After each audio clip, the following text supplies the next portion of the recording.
Hello friends, ಹೇಗಿದ್ದೀರಾ? Welcome back to my channel super healthy corner. ನಾನಿವತ್ತು ನಿಮಗೆ ಮನೆಯಲ್ಲೇ ಶಾವಿಗೆಯನ್ನು ಯಾವ ರೀತಿ ಮಾಡೋದಂತ ಹೇಳಿಕೊಡ್ತಾ ಇದ್ದೇನೆ. ಇಲ್ಲಿ 1 ಗ್ಲಾಸ್ನಷ್ಟು ಬ್ರೌನ್ ರೈಸ್ ಅಂದರೆ ಕುಚ್ಚಲಕ್ಕಿ ತೊಗೊಂಡಿದ್ದೇನೆ, ಹಾಗೂ ಅರ್ಧ ಗ್ಲಾಸಿನಷ್ಟು ಇಡ್ಲಿ ರೈಸ್ ಅಥವಾ ದೋಸೆ ರೈಸ್ ತೊಗೊಂಡಿದ್ದೇನೆ.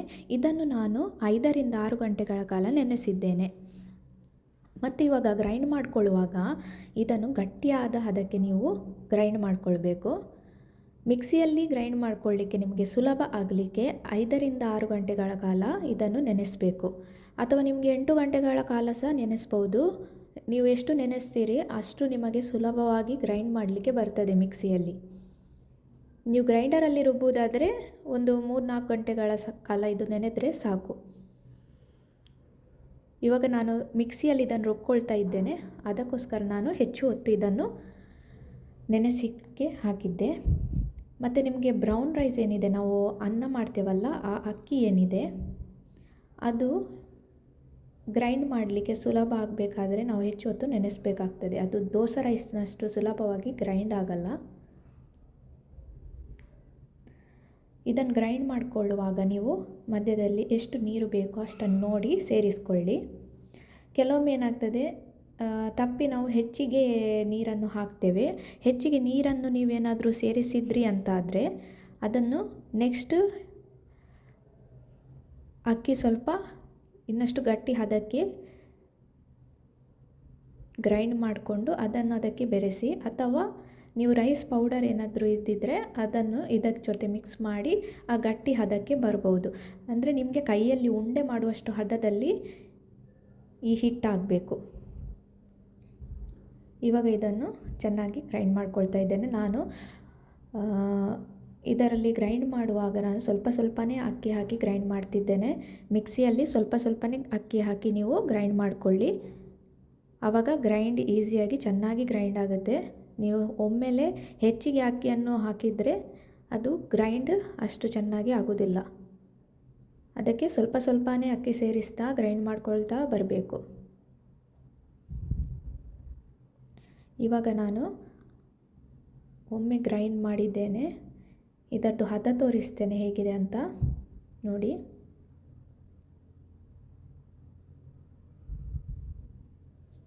ಇಷ್ಟು ಗಟ್ಟಿಯಾಗಿ ನೀವು ರುಬ್ಕೊಳ್ಬೇಕು.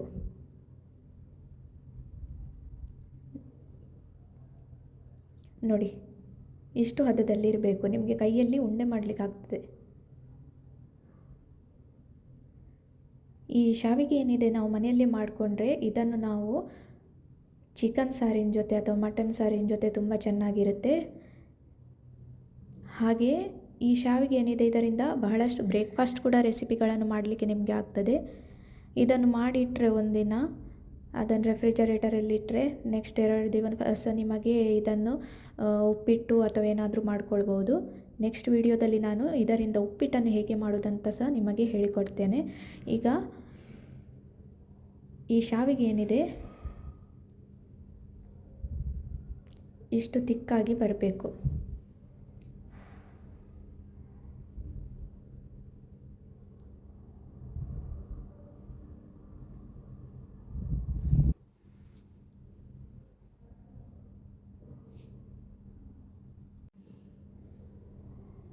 ಒಮ್ಮೆಗೆ ಹಾಕಿದ ಅಕ್ಕಿಯಿಂದ ನಾನು ಹಿಟ್ಟನ್ನು ರೆಡಿ ಮಾಡಿಕೊಂಡೆ. ಈಗ ಇನ್ನಷ್ಟು ಅಕ್ಕಿಯನ್ನು ಅದಕ್ಕೆ ಸೇರಿಸ್ಕೊಂಡು ರುಬ್ಕೊಳ್ತೇನೆ. ಇವತ್ತು ನಾನಿಲ್ಲಿ ಎಷ್ಟು ಅಕ್ಕಿ ಹಾಕಿದ್ದೇನೆ ಅದರಲ್ಲಿ ನನಗೆ 8 ಅಥವಾ 11 ಉಂಡೆಗಳಾಗ್ಬೋದು ನನ್ನ ಅಂದಾಜಿಗೆ.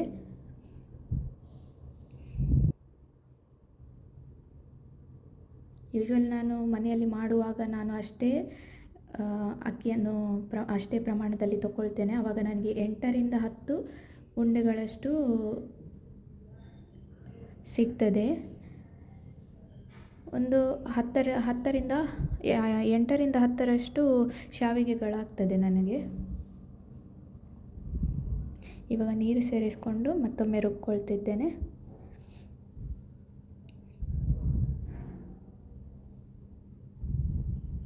ಈ ಶಾವಿಗೆ ಏನಿದೆ ನೀವು ಮನೆಯಲ್ಲಿ ಮಾಡಿ ಬಿಸಿಲಲ್ಲಿ ಒಣಗಿಸಿ ಬಹಳಷ್ಟು ಸಮಯ ತನಕ ನೀವು ಯೂಸ್ ಮಾಡ್ಕೊಳ್ಬೋದು.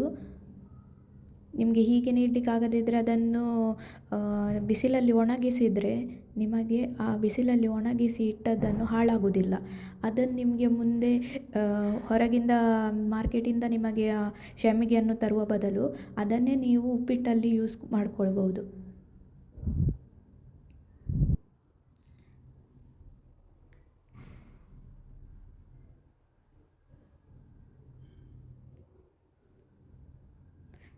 ನೋಡಿ, ಹಿಟ್ಟು ಈಗ ರೆಡಿ ಆಯಿತು.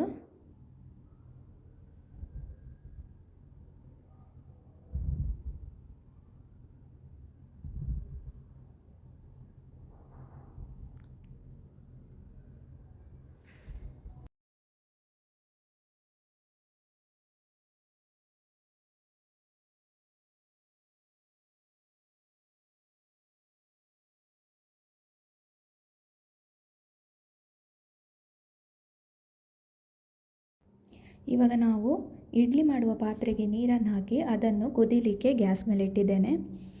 ಅದು ಹಾಗೆ ಇಡ್ಲಿದ್ದು ಪ್ಲೇಟ್ ಏನಿದೆ ಅದಕ್ಕೆ ನಾವು ತೆಂಗಿನ ಎಣ್ಣೆಯನ್ನು ಸವರಬೇಕು. ತೆಂಗಿನ ಎಣ್ಣೆಯನ್ನು ಸವರಿ ಈ ಪಾತ್ರೆಯೊಳಗೆ ಇಟ್ಟು ಆ ನೀರು ಕುದಿ ಬರಲಿಕ್ಕೆ ಬಿಡಬೇಕು. ನಾವು ತೆಂಗಿನ ಎಣ್ಣೆಯನ್ನು ಯಾಕೆ ಹಚ್ತೇವೆ ಅಂತ ಹೇಳಿ ಅಂದರೆ, ಈ ಹಿಟ್ಟಿದ್ದು ಉಂಡೆ ಮಾಡಿ ಇಡುವಾಗ ಅದು ಇದಕ್ಕೆ ಅಂಟ್ಕೊಳ್ಳೋದಿಲ್ಲ.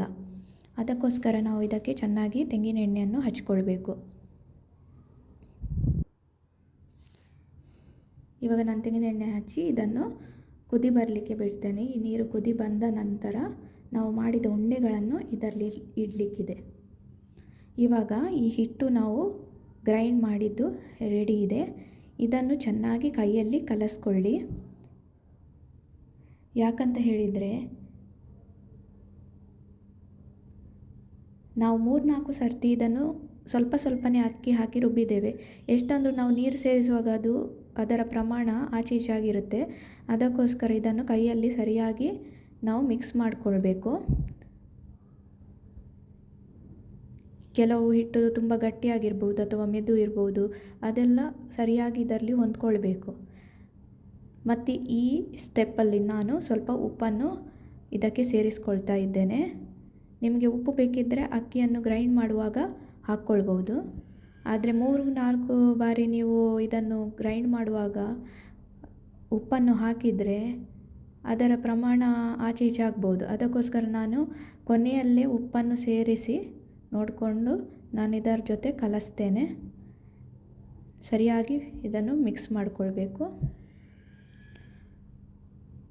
ನೋಡಿ, ಈ ಹಿಟ್ಟು ಎಷ್ಟು ಗಟ್ಟಿಯಾಗಿ ರುಬ್ಬಿದ್ದೇನೆಂದರೆ ಇದು ಕೈಯಲ್ಲಿ ಉಂಡೆ ಮಾಡಿಕೊಳ್ಳಿಕ್ಕೆ ಆಗ್ತದೆ. ಈಗ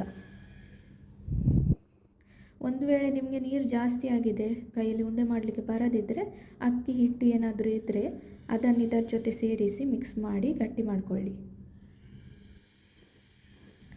ಅಥವಾ ಕೆಲವರು ಹಬೆಯಲ್ಲಿ ಸ್ವಲ್ಪ ಹಿಟ್ಟನ್ನು ಬೇಯಿಸಿ ಅದನ್ನು ಇದರ ಜೊತೆ ಮಿಕ್ಸ್ ಮಾಡ್ತಾರೆ. ಆದರೆ ನಾನಿಲ್ಲಿ ಗಟ್ಟಿಯಾಗಿ ರುಬ್ಕೊಂಡಿದ್ದೇನೆ.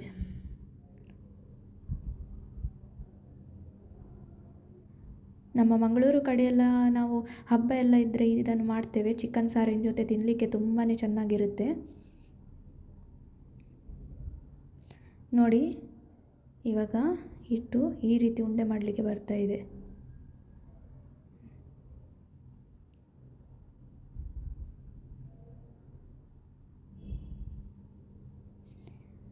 ಇವಾಗ ಈ ನೀರು ಕುದಿ ಬಂದಿದೆ. ನಾನಿವಾಗ ಈ ಹಿಟ್ಟಿಂದ ಉಂಡೆ ಮಾಡಿಕೊಂಡು ಒಂದೊಂದನ್ನೇ ಆ ಪಾತ್ರೆಯಲ್ಲಿ ಇಡ್ತಾ ಬರ್ತೇನೆ. ಈ ಉಂಡೆ ಏನಿದೆ ಅದರದ್ದು ಗಾತ್ರ ಈ ಶಾವಿಗೆ ಮಾಡುವ ಮೋಲ್ಡ್ ಏನಿದೆ ಇದಕ್ಕೆ ಸರಿಯಾಗಿ ಇರಬೇಕು. ನಿಮ್ಮ ಶಾವಿಗೆ ಮಾಡುವ ಮೋಲ್ಡ್ ಹೇಗಿದೆ ಅಂತ ನೋಡಿಕೊಂಡು ನೀವು ಉಂಡೆ ಮಾಡಿಕೊಳ್ಳಿ.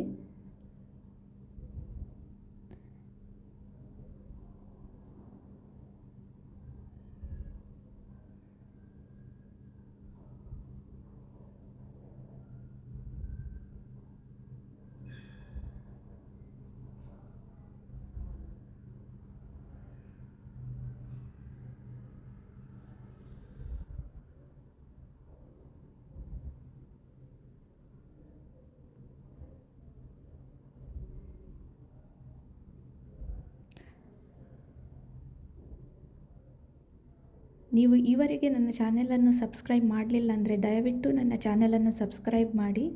ನಿಮ್ಮ ಸಪೋರ್ಟ್ ನನಗೆ ಬೇಕು. ನಾನು ಹೀಗೆ ಹೊಸತು ರೆಸಿಪಿಗಳನ್ನು ಹಾಕ್ತಾ ಇರ್ತೇನೆ.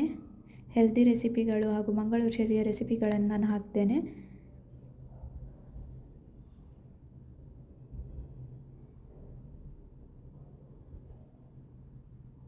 ದಯವಿಟ್ಟು ಈ ವಿಡಿಯೋವನ್ನು ಶೇರ್ ಮಾಡಿ, ಲೈಕ್ ಮಾಡಿ, ನಿಮ್ಮ ಫ್ರೆಂಡ್ಸ್ಗಳಿಗೂ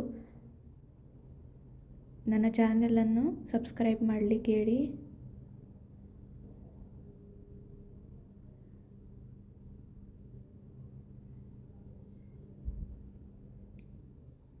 ನೋಡಿ, ಇವಾಗೆಲ್ಲ ಹಿಟ್ಟನ್ನು ಉಂಡೆ ಮಾಡಿ ನಾನು ಇದರಲ್ಲಿ ಇಟ್ಟಿದ್ದೇನೆ. ಇದನ್ನು ಸುಮಾರು 45 ನಿಮಿಷಗಳ ತನಕ ನಾವು ಬೇಯಿಸಬೇಕು. ಈ ಅಕ್ಕಿ ಏನಿದೆ, ಹೆಚ್ಚಾಗಿ ಆ ದೋಸೆ ಅಕ್ಕಿ ಅಥವಾ ಇಡ್ಲಿ ರೈಸ್ ಏನಿದೆ ಅದು ಈಸಿಯಾಗಿ ಬೇಯುತ್ತೆ. ಆದರೆ ಕುಚಲಕ್ಕಿ ಅನ್ನೋದು ಅನ್ನ ಮಾಡುವ ಅಕ್ಕಿ ಏನಿದೆ ಅದು ತುಂಬಾ ಟೈಮ್ ಹಿಡ್ಕೊಳ್ಳುತ್ತೆ. ಅದಕ್ಕೆ 45 ನಿಮಿಷ ಬೇಯಿಸಿ. ಇದು ನಾವು ಶಾವಿಗೆ ಮಾಡುವಂತಹ ಶಾವಿಗೆ ಮೇಕರ್, ರೈಸ್ ನೂಡಲ್ಸ್ ಮೇಕರ್. ನಿಮಗೆ ಮಾರ್ಕೆಟಲ್ಲಿ ಬೇರೆ ಬೇರೆ ಶಾವಿಗೆ ಮೇಕರ್ ಸಿಗುತ್ತೆ, ಈಸಿಯಾಗಿ ಮಾಡುವಂಥದ್ದು. ನೀವು ಅದನ್ನು ತಗೊಳ್ಬೋದು. ಇಲ್ಲಿ 45 ನಿಮಿಷ ಇದನ್ನು ನಾನು ಬೇಯಿಸಿದ್ದೇನೆ. ಈಗ ಚಾಕುವಿನ ಸಹಾಯದಿಂದ ಅದು ಬೆಂದಿದೆಯಾ ನೋಡಿದೆ. ಇದು ಚಾಕುವಿಗೆ ಅದು ಹಿಟ್ಟು ಅಂಟ್ಕೊಳ್ಳಿಲ್ಲ ಅಂದರೆ ಇದು ಬೆಂದಿದೆ ಅಂತ ಅರ್ಥ. ಅಂಟ್ಕೊಳ್ತಾ ಇಲ್ಲ. ಸೊ ಇದು ಬೆಂದಿದೆ. ಇವಾಗ ಇದನ್ನು ಅದಕ್ಕೆ ಹಾಕಿ ನಾನು ಶಾವಿಗೆಯನ್ನು ಮಾಡಿದೆ. ನೋಡಿ, ಮನೆಯಲ್ಲಿ ಮಾಡಿದ ಶಾವಿಗೆ ರೆಡಿಯಾಗಿದೆ. Rice noodles is ready. ಇದನ್ನು ಚಿಕನ್ ಜೊತೆ ತಿನ್ನಲಿಕ್ಕೆ ತುಂಬಾ ಚೆನ್ನಾಗಿರುತ್ತೆ. ನೀವು ಟ್ರೈ ಮಾಡಿ.